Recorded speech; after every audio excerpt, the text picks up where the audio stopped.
Com a pandemia ainda percorrendo o mundo inteiro, nossas vidas já estavam se encaminhando para uma monotonia só.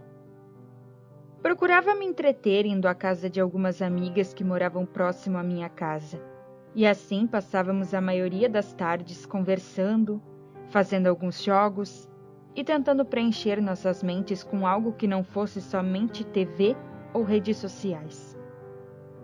Morava com minha mãe, e desde que cresci e comecei a entender as coisas, perguntava sobre meu pai, mas ela nunca quis falar sobre. Então, chegou um tempo da minha vida que deixei isso tudo para lá e não quis mais questioná-la. Talvez ele tenha nos trocado por outra mulher e isso a machucava ainda. Então preferi não incomodá-la mais com isso.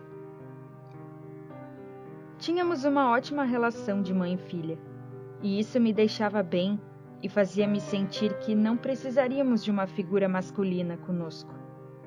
Ela sempre batalhou e lutou para conseguir as coisas e sempre me dar o que precisava. Então, o que podia fazer era sempre apoiá-la em tudo. Hoje resolvi ir para a casa da Samara, uma das minhas melhores amigas, e ficar lá com ela até o final da tarde. Gostava de ir para a casa dos Bentes. Lá tinha piscina e sempre que podíamos, estávamos juntas tomando um banho de sol e relaxando. Assim que cheguei, eles haviam acabado de almoçar, mas mesmo assim, já foram logo me oferecendo algo para comer. Olá, Melissa. Está com fome? Ainda tem um pouco de churrasco que fizemos. Obrigada, Sr. Bentes. Já almocei antes de vir. Agradeço o convite. A Samara está? Está sim, Melissa. Lá no quarto dela. Pode subir. Creio que esteja te esperando. Obrigada, Sra. Bentes. Está linda hoje. Obrigada, meu anjo. Você também está cada vez mais bela. Eles sempre eram bem simpáticos e me tratavam como uma filha. Então procurava sempre retribuir da melhor maneira possível. Samara era a única filha deles, e após a perda prematura do segundo filho, eles não quiseram mais ter nenhum. Também era filha única, por isso me dava tão bem com a Sam. Foi uma tarde ótima com ela. Nos divertimos bastante e já estava dando a hora de ir para casa quando um número estranho começou a me ligar, incessantemente. Pensei ser aqueles números estranhos de São Paulo, por isso nem sequer atendi. Mas o mesmo número insistia em continuar ligando cada vez mais. Cheguei em casa e falei para minha mãe que havia um número estranho me ligando há horas, mas que não havia atendido. Ela então me olhou com um ar de questionamento e disse que talvez fosse alguém que estivesse digitando o número errado, que era apenas para ignorar. Então foi o que eu fiz. Fui então para o meu quarto e peguei o computador para ver algumas postagens dos meus amigos nas redes sociais. Foi quando as ligações voltaram.